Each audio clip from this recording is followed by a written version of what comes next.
Thank you very much, Ambassador Hoagland. After all these speeches about Central Asia, I got my extra education. And thank you very much, Ambassador Minister Al-Kalyani, for putting also the South Caucasus on the framework. It's indeed pleasure to be at this 7th Caspian Forum. And there was some talks about symbolism.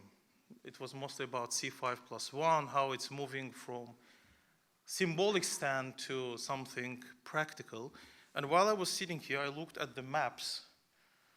And since there were a lot of talks about Trans-Caspian and Central Asia, I think it's symbolic that despite the fact that alphabetically we have 3 South Caucasus countries, first then we have Kazakhstan on the western side of the Caspian Sea, and then we have Turkey in between of the Central Asian countries. I think it's also symbolic because it's not just geography, it's our destiny. It's a landscape where we're operating today. So therefore, I think it's a regional, part of the regional snapshot, what we're seeing here in terms of our flags. My president, within last year, I just looked at the statistics, probably in average was meeting leaders of the region every 2 weeks. This creates also a framework, and I would say very comprehensive framework within which we're working today. Trade is skyrocketing. It's not just increasing. I looked at the data, I think with Kyrgyzstan, we have increased our trade last year 14 times. I don't think there are any other examples in other parts of the world. The same true for any other nation. That regional landscape where we have organization of the Turkic states, which allows us to make smoother transition from bilateral to regional cooperation, also moves us to the, I think, global framework. Ambassador Al-Kalyani, who just left, he mentioned about this tremendous new project, putting the grids under the Black Sea. Everybody knew Caspian Sea as fossil fuel, knew it as black gold. Now we're having renewables, and Das Lokman mentioned about that.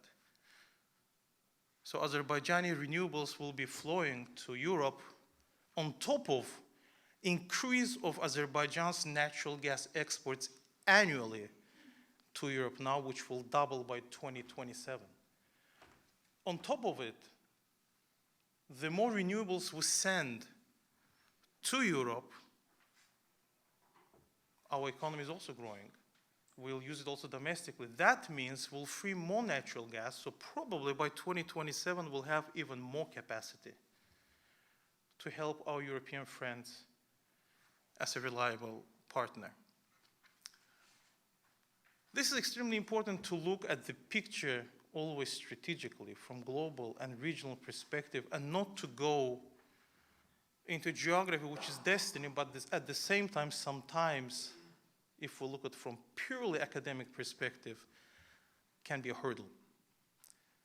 So on that, I believe our strong cooperation with the United States of America is key, not only for Azerbaijan, but also for the entire region. As President Biden, in his very recent letter to my president on our National Day mentioned, strong partnership between Azerbaijan and the United States helped advance prosperity across the region. And I think the region can be called Caspian, but it's much larger in every sense. So I thank CPC again, I thank all my colleagues, and I hope that when we meet next year, hopefully, for the 8th meeting here, we'll have even more stories to tell for the region and for the world. Thank you.